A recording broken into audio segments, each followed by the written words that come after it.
In the boundless wilderness of evolutionary history, the passing of certain lives is as beautiful as a canvas gently encapsulated by time. He possessed a row of back plates unique within the entire dinosaur family, distinctively flat, like giant shields, and by all accounts, he should have been a fierce warrior defending his territory on the battlefield. Yet, when modern paleontologists pieced together his complete skeletal topology from the hardened rock layers, they discovered that his life had never been marred by a single cruel scar of bloody plunder. He merely lived deep within a vast, silent ancient plain, transforming into a warm stone sculpture in the dark for all weak lives to nestle against. Tonight, by the faintly flickering hearth, let us step into his true life with this story that requires no effort to remember. Scutellosaurus shushu. In the cold entries of paleontological taxonomy and modern guidebooks, he is typically labeled as an early ornithischian dinosaur that roamed western North America, possessing an exceptionally petite and seemingly delicate frame. But in the true night of 190 million years ago, an era packed with violent continental rifting and frequent uplifting of the crust and mantle, Shushu utilized an ultra-restrained slow rhythm to live as an inward enigma. This is not a cold encyclopedia of territorial dominance and bloody plunder, but a midnight lullaby of how to completely let go under the crushing weight of the era, falling into a peaceful sleep inside the rustling friction of armored scales. On the Arizona plains of the early Jurassic, the air was forever filled with a slightly sweet, earthy fragrance born of rising geothermal heat. It was the ancient dawn of the armored dinosaurs, an era where the forest flourished excessively. Towering redwoods and bald cypresses lined with stiff needles blotted out the sky, leaving only shattered lines of golden light. Shushu stood right at the edge of this dense forest packed with existential pressure, his 1.2-meter frame weighing only a few kilograms appearing remarkably miniature beneath the shadows of ancient flora. The first turning point of his destiny was driven by an unannounced intrusion of polar cold air, burying the entire floodplain beneath a thick layer of damp, freezing fog within hours. As the temperature plummeted sharply, the dense shrubs that sustained survival froze over entirely overnight, plunging the whole forest order into absolute collapse under panic and starvation. Shushu's companions were entirely terrified by this sudden bitter cold. Relying on their agile limbs, they began an endless, blind frenzy of flight across the pitch-black forest floor. Crowding and jostling, they bit one another frantically with hardened horny beaks just to claim a shallow cave that could block the freezing wind. As their dull collisions and panicked cries echoed long into the dark night, Shushu stood right at the edge of this internal friction of the crowd, his 1.2-meter frame appearing remarkably miniature beneath the feet of giant beasts who had lost all reason to fear. Dust billowed into the air, and each vibration of the earth forced a painful protest from his every bone. At that moment, watching his usually gentle companions turn violent and distorted under the whip of fear, a profound rift of panic and tension tore open deep within Shushu's heart. He realized that the panic and ugliness displayed by those self-proclaimed giant beasts when facing the era's cold wave were far more suffocating than the cold itself. He did not meet the leader's roar filled with jealousy and intimidation, nor did he attempt to join the chaotic herd fighting to blood remnants for a vain status. Instead, on an evening when the heat receded, he turned his small body with agonizing slowness. Stepping upon the red soil fractured by the earthquake, he moved like a pine needle drifting silently through time. Without a single trace of regret, he walked away from that frantic territory, step by step, toward the desolate and quiet unknown.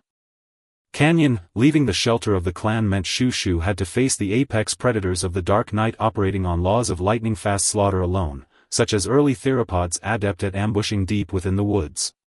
In an ancient conifer forest devoid of open sightlines, a single second of oversight or panic meant a small dinosaur lacking agile turning capabilities would be ruthlessly erased by the dark. Yet within Shushu's 1.2-meter miniature frame flowed a near-detached certainty. He could not learn to dash frantically through fallen leaves to prove his existence like the predators did. Instead, he chose to carry absolute relaxation into his very marrow.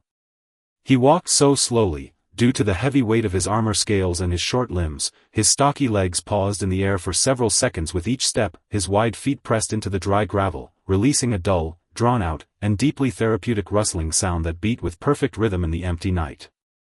His posture did not resemble a retreat, but rather an act of using his body to stroke and feel every pulse of the earth. This slowness, ironically, created a beautiful resonance between him and the environment. The long trek accumulated deep, blunt pain in his limb joints, and the parallel rows of plates on his back, burdened by supporting thick keratin for so long, constantly radiated a heavy ache of fatigue. Though the surrounding environment was cool, by midnight, the chill seeping into his bones felt like countless tiny icy needles, sending a stiff tightness through his muscle fibers. He had to find an absolute sanctuary where both body and soul could anchor completely before his strength vanished entirely. On this cruel wasteland plain, survival wisdom was never determined by physical might, but by who could be the first to find a haven to steady the soul within a crisis-ridden night.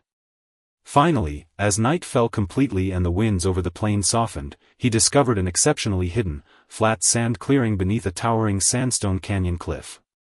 It was a natural harbor accidentally sealed by nature. The towering rock walls blocked the furious monsoons entirely, while the sandy clearing, having absorbed ample scorching sunlight during the day, now radiated an enchanting, generous warmth in the shallow documentaries of later generations obsessed with dinosaur battles. The small Scutellosaurus lacking tail clubs or giant horns is routinely deconstructed as an awkward transitional species, as if lacking offensive weapons doomed it to become meat for predators.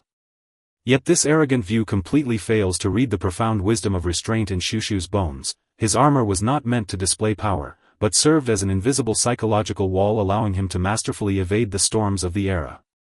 In his third year of living in this sandstone canyon sanctuary, on a midnight when the tide surged with unusual power, danger inevitably pierced the defense of the cliff, descending upon this quiet haven in its coldest form. A sharp-eyed carnivorous early theropod, several times Shushu's size, followed the faint trace of life, utilizing the shadows to slip silently to the edge of the clearing where he nested. It was a piercing moment where the entire canyon floor seemed to freeze. The predator's shadow lunged from the dark rock shadows, its heavy breath chilling the surrounding air. The ancient cicadas singing in the dark folded their wings instantly, the shrubs fell deathly still, and the moisture in the air seemed to freeze into ice under the carnivore's ravenous gaze. Yet, facing an ambush terrifying enough to shatter the souls of any smaller species, Shushu displayed a near-sacred, breathtaking composure. He released no useless roars to vent his fear, nor did he bolt frantically like his kin. Instead, he dropped his center of gravity entirely, grounding his miniature body firmly onto the dry sand slope. He ceased all movement completely, burying his head deep between his dry roots and laying his long tail smoothly along his side, transforming into a gray coastal stone devoid of life's warmth. In the occasional flash of moonlight tearing the cloud gaps, his spine, covered in fine scales and nodules, reflected a cold, heavy density like rock. This was no food to easily rip apart, but an impassable defense rising abruptly from the shore. This siege of will lasted for a full half-hour. Ultimately, before Shushu's rock-like, unshakable restraint, the madness in the predator's eyes was replaced by despondency, forcing it to retreat step by step into the dark canyon shadows, carrying away its heavy exhaustion. With the thrilling confrontation dissolved, midnight in the ancient canyon welcomed its most tender and fated hour. The heavy clouds split under the night wind, and a faint, emerald-tinted moonlight filtered from the sky, illuminating the tiny sanctuary where Shushu rested and painting the entire clearing with a sacred silver edge. The heavy clouds vanished entirely, revealing the ancient starry sea above, so dense it could draw tears. The sky was filled with unknown infinity, as colossal emerald nebulas spun slowly in the deep dark, casting down a soft, healing celestial glow. While the cold air howled above the cliffs, within this warm sand clearing, the temperature remained as cozy and constant as a primitive mammal's nest. Shushu completely dropped all defenses, beginning an exquisitely comfortable, deeply immersive pre-sleep ritual inside this sanctuary meant for him alone. He adjusted his posture gradually, pressing his heavy belly, exhausted and stiffened from the long trek and the recent confrontation, flat and tight against the loose sand warmed by the sun. At that moment, the residual heat accumulated within the sand all day began to seep into him like warm spring water along the softer textures of his belly skin. The warmth penetrated his thick subcutaneous tissues, swathed his tense muscle fibers, and rapidly spread to every joint dulled by long travel, dispelling the sticky chill within his body. Next, with a near slow-motion elegance, he curled his body tightly within his nest, front limbs tucked under his chest and his long tail wrapped perfectly around him, forming a tight circular ball. In this curled posture, the hundreds of button-like tiny osteoderms on his back, with each drawn-out, slow deep breath, began to produce a delicate, rhythmic physical friction between the subtle relaxation and tightening of his skin. Sha, sha, Shah, it was a sound so faint it resembled a gentle midnight breeze rustling through a dried reed bed, or clean sand flowing slowly through the hourglass of time. This was not merely the friction of scales, but a natural white noise lullaby performed by Shu Shu using his own body for the listener in the vast ancient night, consuming every shred of anxiety and residual burden until the vast moonlight returned to infinite peace. The end of life arrived silently and without a sound. For Shu Shu, it was merely the most peaceful and enchanting evening among countless deeply comfortable nights. It was an ordinary end to a dry season, the air sweet with the faint caramel aroma of drying plants, while thousands of gentle meteors streaked across the dark sky. Shu Shu was too old to the point where the ancient blood pump within his chest could no longer deliver warmth to the ends of his armored frame, and every breath required enduring a calcified wear deep inside his joints. Yet he showed no panic of finality. On that star-filled night, he simply returned to the center of the warm sand hollow that had accompanied him for a lifetime, laying down slowly in his most familiar curled posture. He cradled his tired head gently within a soil groove cushioned perfectly by fallen leaves, its texture coarse and warm, offering him the ultimate psychological support and reconciliation. He began to completely relax his long spine, which had been tensed for so long against the world's prejudice, letting the residual warmth of the sand soothe his entire frame like a final heat therapy. As the warm gravity took full custody of his skeleton, a localized sandstone cliff collapse triggered by prolonged rain sent soft, fine red sand pouring smoothly into this hollow. Without fear, and without a single cry, this supreme traveler of plain relaxation slipped directly from mortal dreams into eternal sleep, tucked inside his favorite moonlit sanctuary and cradled by the comforting white noise of wind. Over the next 100 million years, oceans turned into lands. This ancient landmass underwent countless rifts and reshapes, its once flourishing plains compressing and rising into the cold desert strata of today. Yet Shu Shu's body, maintaining that perfect curled posture and tightly sealed under fine sand and silt, underwent mineralized change, fusing beautifully with the cold stone until every tiny vertebra and trace of tiny osteoderm became an exquisite part of the Earth's skeleton. 200 million years passed like an invisible torrent, washing away all pride and arrogance, yet freezing Shu Shu's restraint and tranquility forever within the ribs of the Earth.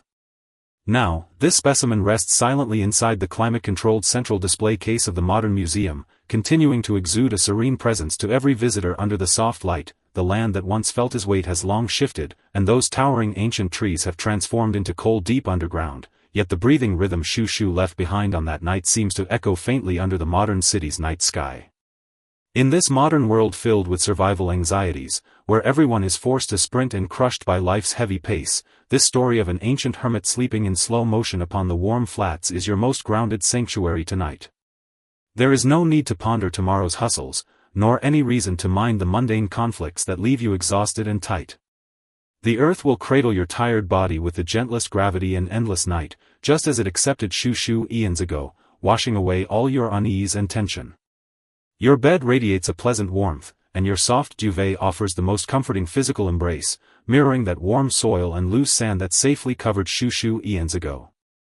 Outside the window, a modern city wind might be blowing, the curtains swaying slightly in the dark. These are but gentle echoes of the breeze from that ancient valley traveling through deep time.